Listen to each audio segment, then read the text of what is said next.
Star Wars Outlaws is a game that not many people think of as a classic, especially when you're looking at the Star Wars franchise of games that are out there. In fact, this game got hit fairly hard in the reviews when it launched back in November 2024. So, after picking it up in the sale, I thought I'd give it a try, and honestly, this game surprised me way more than I expected.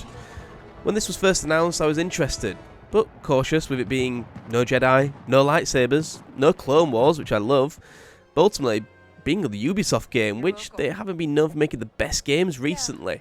But after actually putting in some proper time into it, I want to make a video to talk about what this game does well and why I think it's been judged a bit unfairly, and why, especially now, I think it's actually a really solid open world experience game.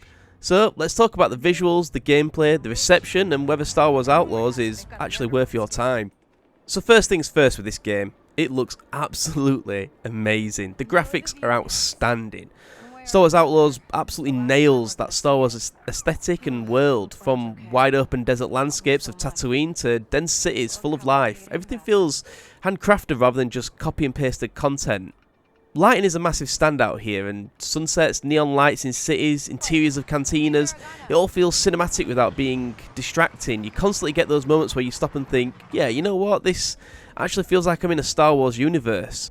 Character models are detailed, animations are smooth for the most part. The only real issue I have here is that in cinematic cutscenes, the human characters such as Cake can sometimes look like their mouth doesn't match with the words, which is surprising because most games can nail that pretty well now. However, that aside, the environments are packed with little details such as ships taking off in the background, wildlife roaming around planets, and tons of little Easter eggs dotted around for you to find, which are really interesting. It's not just technically impressive, it's immersive. This is one of the first Star Wars games where simply walking around a city or riding across a planet feels like you're part of the experience. One of the things people were disappointed with before the release was the number of planets that they were going to do. They're not hopping between dozens of procedurally generated worlds like you do in No Man's Sky. Instead, you get a handful of fully realised planets and locations, including places like Tatooine, Akiva, Kijimi. And honestly, I think it was the right call. For example, Tatooine has so much detail in that you would recognise a load of the locations immediately. And for the most part, the worlds are all full of life and feel largely big to explore. Each planet feels distinct, different terrain, culture, enemies, side content and atmosphere. You're not just landing, grabbing a collectible and leaving. These places actually feel lived in. Exploration is also surprisingly rewarding. You'll find hidden contracts, secret routes, optional objectives and environmental storytelling that encourage you to take a look around and instead of just sprinting off to the next waypoint. Don't get me wrong, it's not the biggest open world game ever made, but it's dense, focused and ultimately well designed. Now let's talk gameplay, because this is where a lot of people were caught off guard. You play as Kay Vess, and she's not the most overpowered hero, she's a scoundrel, and the gameplay reflects that. Combat, stealth, traversal, it all feels grounded. Gunplay feels pretty good, and the blasters all sound and look great. Unfortunately, you are lumbered with only one blaster, which you can modify pretty well and has nice little additions to it, but it would be nice to see the ability to modify more weapons, or at least get a little more ammo in them, so that the ones that you do pick up have a decent amount of time to be able to shoot them and try them out. You can approach encounters aggressively, sneak around, or a mix of two depending on the situation. Gameplay can feel a little restricted early on, but once you unlock upgrades and through the 9 contacts that you come across, it becomes way more enjoyable with the different ways that you can approach situations with the skills that you unlock. You'll also get a speeder bike that you can modify and make better as you play the game. However, although the bike looks cool and sounds great, again, I feel like more options would be better here. The amount of times I'm driving around and I see a real cool speeder that I want to love to hop into, only for me not to be allowed, it's pretty disappointing with that. And then finally, there's space combat. Flying your ship, dogfighting, moving between planets. It's all pretty seamless as well when you're flying between planets. The loading screens are hidden within like stars or clouds. It's not a full-on space sim, but it does add variety and breaks up the on-foot gameplay nicely. However, for me, this is probably the weakest area of the game and something that they could have definitely got a lot better. I found that the ship doesn't really feel agile, but more like a tank in dogfights. Again, there's a load of customizations that you can do here to improve this, but it does require a lot of grinding to fully unlock everything. It just feels a little bit of an afterthought, which is a shame because the areas you go in space, they do look great and have quite a decent bit of exploration in them. Overall, the gameplay, it's not revolutionary, but it's consistently fun, and ultimately, that's what matters. The story is another area where Outlaws deserves more credit. This isn't a galaxy-saving, forced destiny storyline.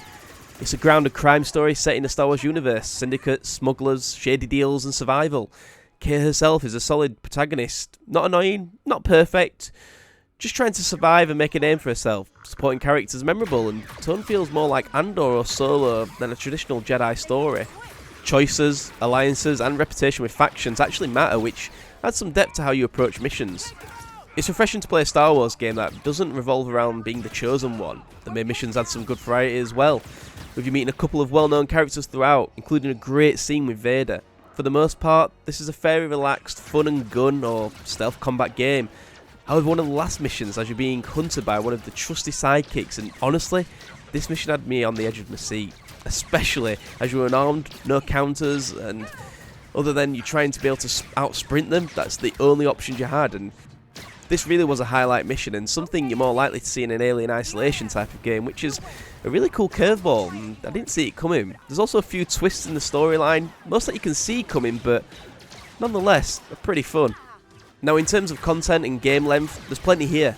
If you focus on the main story, looking at around 25 to 30 hours, but if you dive into side missions, contracts, exploration and upgrades, you can easily push that to around 50 hours or more. There's always something to do, whether that's faction work, exploration, ship upgrades or optional objectives that expand the world and characters. That being said, after a while these can come fairly repetitive. It's not bloated, but it's definitely not a short game either, and there's some DLC as well which expands the universe and gives you more missions, but if you're willing to pay that money, that's your choice. Alright, so all that's well and good, but now let's address the elephant in the room, which is the reviews. At launch, Star Wars Outlaws had a mixed reception, some technical issues, some design complaints, and a lot of skepticism because it's a Ubisoft game. Fast forward to now, and on Steam the reviews are still sitting at mixed. But here's my issue with that. A lot of the criticism, it feels exaggerated. Yes, the game had bugs at launch, yes, some parts of the game aren't perfect, but many of those issues have been patched and improved. It feels like Outlaws has become an easy target between Ubisoft fatigue, expectations of a Jedi game and early negative discourse. If you actually play it without preconceptions, there's a genuinely good game here that doesn't deserve to be written off so quickly. I honestly think Star Wars Outlaws suffers from expectation backlash. People wanted something completely different, and when they didn't get that, the game got punished for what it is, not what it's trying to be. It's not trying to reinvent the open world games, it's trying to deliver a grounded Star Wars experience, and it succeeds at that. It's fun, immersive, well presented, and enjoyable to play, which, at the end of the day, is the whole point. As for the price, well, at full price, I can understand some hesitation, and personally, I would hold off until sales on the game, which come around quite often. If you could pick this up for around 20 quid on sale like I did, it becomes an absolute no-brainer. For that price, you're getting a visually stunning, content-rich, open-world Star Wars game that easily offers dozens of hours of fun. For me, this is a solid 7 out of 10 game, which any Star Wars fan would thoroughly enjoy playing. Let me know what you think. Did you play Star Wars Outlaws? Do you agree it's being judged too harshly, or do you think the criticism's fair? If you enjoyed the video, drop a like and subscribe for more gaming content. Thanks for watching, and I'll see you in the next one.